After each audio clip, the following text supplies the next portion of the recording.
Morning to you all. I hope कि आप सभी अच्छे होंगे और आपने अपने लास्ट टॉपिक को रिवाइज कर लिया होगा। ठीक है, लास्ट क्लास में हमने बात करी थी एनाएरोब्स के बारे में और हमने देखा था टाइप्स ऑफ रेस्पिरेशन। एनाएरोबिक और एरोबिक रेस्पिरेशन के बारे में हमने बात की थी। आई होप आप सभी को इतना समझ आ गया होगा।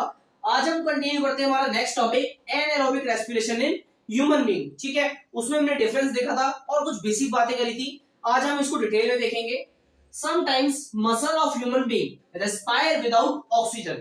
अब कुछ टाइम क्या होता है, हमारी जो मसल होती है, ह्यूमन बीइंग की जो मसल होती है वो क्या है, ऑक्सीजन के बिना भी उसको एनर्जी मिल जाती है। सेकंड पॉइंट की बात करते हैं। This generally happens when we undergo heavy exercise such as running, weight lifting, cycling, walking for a long duration. ऐसा कब होता है, जब हम एक्सरसाइज करते हैं, ठीक है, कोई वर्कआउट करते हैं, पुशअप्स करते हैं, जिम करते हैं, ठीक है, कोई भी एक्सरसाइज करते हैं, जनरली तब हमारी जो मसल्स होती हैं वो सरवाइव कर पाती है कुछ टाइम तक विदाउट एनर्जी। ठीक है, next, in such situation the muscles require more energy and the supply of oxygen is not enough. अब इन सारी सिचुएशन में होता क्या है, हमारे को ज्यादा एनर्जी की रिक्वायरमेंट होती है। ठीक है, अपनी एक्सरसाइजेस को परफॉर्म करने के लिए, अपने वर्कआउट को परफॉर्म करने के लिए। तो उस समय क्या होता है, हमारे पास एनर्जी तो ज्यादा रिक्वायरमेंट है, लेकिन ऑक्सीजन क्या है उस टाइम पे एनफ हमारे को नहीं मिल पाती, जिसका मेन रीजन क्या होता है कि हम क्या करते हैं, एनाएरोबिक रेस्पिरेशन को करते हैं। Next point, hence anaerobic respiration takes place in muscles. उस टाइम पे क्या होता है, हमारी मसल्स में एनाएरोबिक रेस्पिरेशन होता है। Next point, as a result it produces lactic acid along with energy.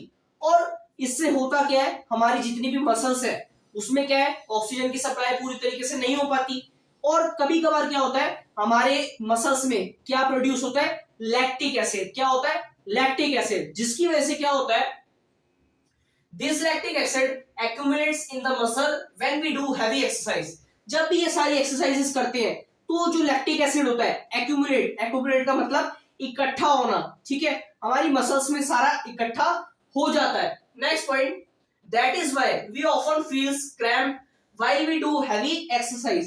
ठीक है, इसी तरीके से, इसी की वजह से हमारे को क्या होता है, जब हम हैवी एक्सरसाइज करते हैं तो हमारे को क्रैम्प्स महसूस होते हैं। ठीक है, क्रैम्प का मतलब क्या होता है, अकड़न। ठीक है, यहाँ तो हमारी को मसल होगी, वहां पे अकड़ जाएगी, वहां पर दर्द होगा, तो इसी को बोलते हैं क्रैम्प।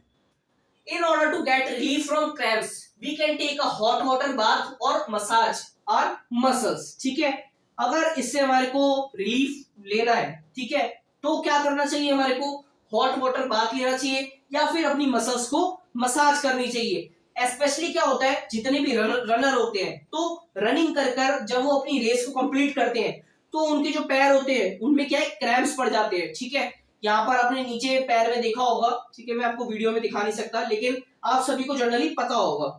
नेक्स्ट पॉइंट की बात करते हैं। This is so because hot water bath और massage improves the blood circulation in the muscles।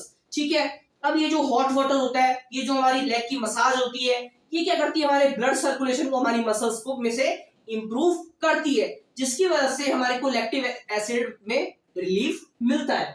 Next point, as a result the oxygen reaches the cell easily which breaks the lactic acid into carbon dioxide and water. ठीक है, इसी की मदद से क्या होता है कि जो हमारा ऑक्सीजन है वो सेल्स तक, जब हम रिलैक्स करेंगे तो क्या होगा, ऑक्सीजन हम ज्यादा इंटेक कर पाएंगे। जब ज्यादा इंटेक करेंगे तो क्या होता है, जितना भी लैक्टिक एसिड है, ये जो हमारी ऑक्सीजन है हमारे सेल्स में इजीली मूव कर पाएगी और जो हमारी लैक्टिक एसिड है उसको क्या कर पाएगी, ब्रेक कर पाएगी। ठीक है, किसमें, कार्बन डाइऑक्साइड और वाटर में। ठीक है, जिसकी वजह से हमारे को रिलीफ महसूस होगा। तो आज हमने बात करी एनाएरोबिक रेस्पिरेशन की। ठीक है, ह्यूमन बीइंग में किस तरीके से एनाएरोबिक रेस्पिरेशन होता है। आई होप आप सभी को इतना समझ आ गया होगा। आज के लिए इतना ही, थैंक यू।